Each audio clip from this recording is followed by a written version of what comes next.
Sushant, let me take this to General Dayal now. General Dayal, superior American military power, but what about moral power, And the issue of timing also, as a military-man, you think, the attack comes just after the markets are shut for the weekend. For 2 days, there is not going to be any reaction on the markets insofar as world's oil supplies go.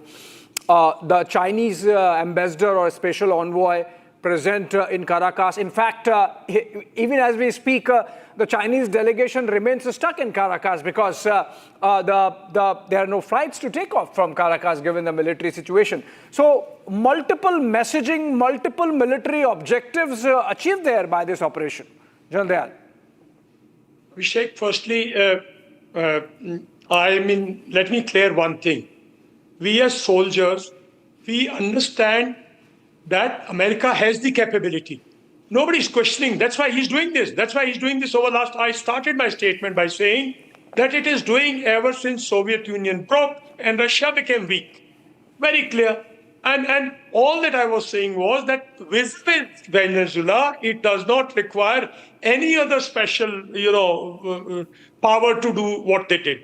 Yes, abducting a state, head of a state, means much more than, abducting a Bin Laden. There's no doubt about it. But America has that power. Militarily, it is one of the most powerful countries in the world. And I said that China, whatever it may build economically, militarily power does not mean only equipment, does not mean only capability in terms of space, electronic, and land forces, air forces, naval forces.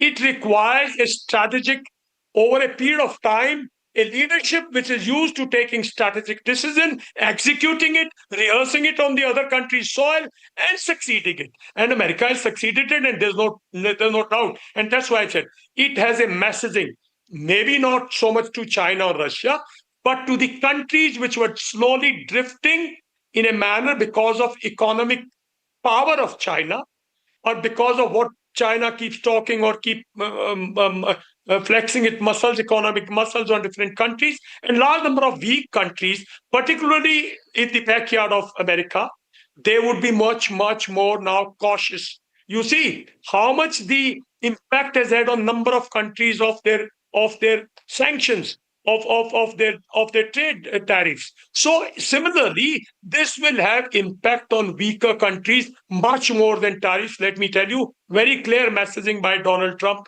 and party. Second issue is, but this is not a confrontation. How can you stop this happening? It's a violation of international law. It's a violation of a country, and it is happening. It has happened here. It will again happen. When we talk of happening, Afghanistan was not too far from China. So it's in the neighborhood. America has the power and will. The countries, other countries, till they do not stop America, either diplomatically or economically or through a grouping, this we will see for some time till Trump's third term. I always say till third term. Now coming to Indian standpoint of view, I fully agree. This is not our war. We have got nothing to do with it. We have already spoiled our relationship with America on the last conflict. So we can give a restrained statement, because these statements, whether China, anybody giving even powerful, will not have any impact on America.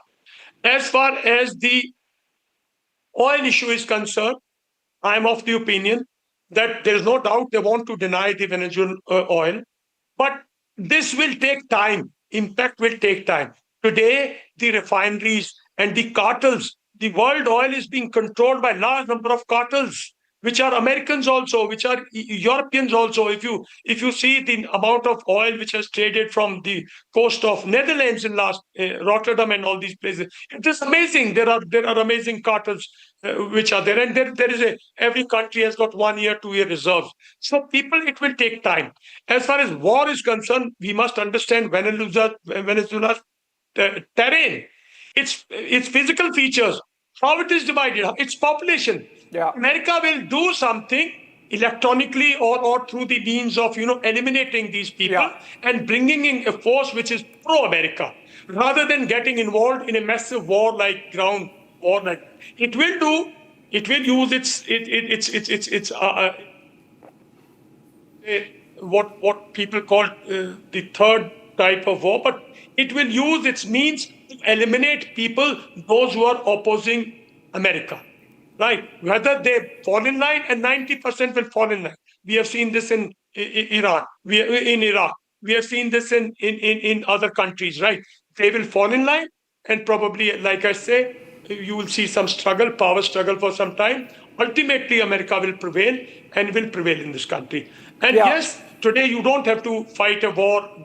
But if you want to, you have already changed it. What do you want to? Why do you want to send the troops? You have brought their president from there. So there's a change of government. No, already there's a vice president. He may become, or they may bring somebody else.